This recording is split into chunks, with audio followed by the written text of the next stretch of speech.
Il est 8h43 et on retrouve Marion Sauveur pour son plat du jour. Et oui, et aujourd'hui, un fruit, Marion. Et oui, un fruit bien juteux, au goût bien sucré et doux comme du velours.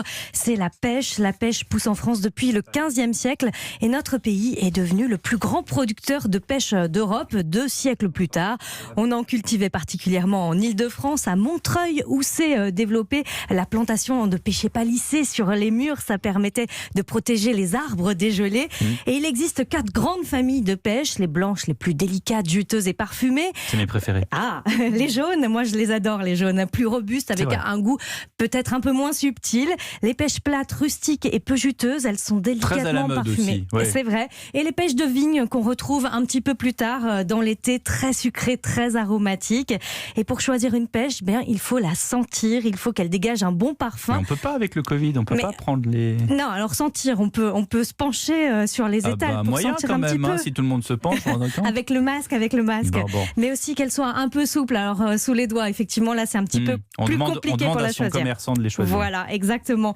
Et elles se conservent pas très longtemps, ces pêches. Mieux vaut éviter le réfrigérateur qui lui coupe un petit peu ses saveurs. Alors on peut les cuisiner aussi, ces pêches. Bien sûr, poêler, ça donne un dessert ultra gourmand. Alors on commence par couper les pêches en 8 avant de les faire revenir dans un peu de beurre dans une poêle avec quelques feuilles de verveine pour apporter de la fraîcheur. Et là, des bulles se forment à la surface. On retrouve le sucre naturel du fruit et le beurre. On a un joli sirop de sucre. Ça chante. Et quel parfum, cette pêche qui se dégage. Cette fois, on la sent, Pierre.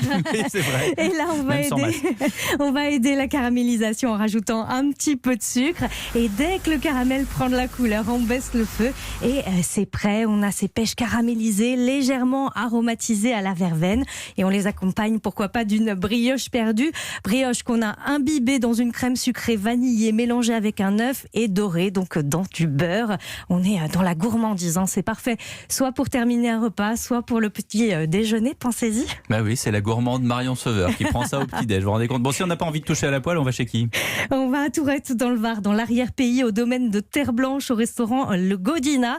Le chef pâtissier Gaëtan Fiard réalise une jolie poêlée de pêche au miel, au thym frais à déguster dans un biscuit roulé, garni d'une crème à la vanille. Et ce soir, on vous retrouve dans 12 France ? Et oui, à partir de 19h50, on sera avec le producteur de pêche Jean-Charles Orceau et la chef niçoise Sarah Issotier. Merci, bien sûr, votre recette sur europe1.fr, comme tous les jours. Merci Marion, à demain. À demain.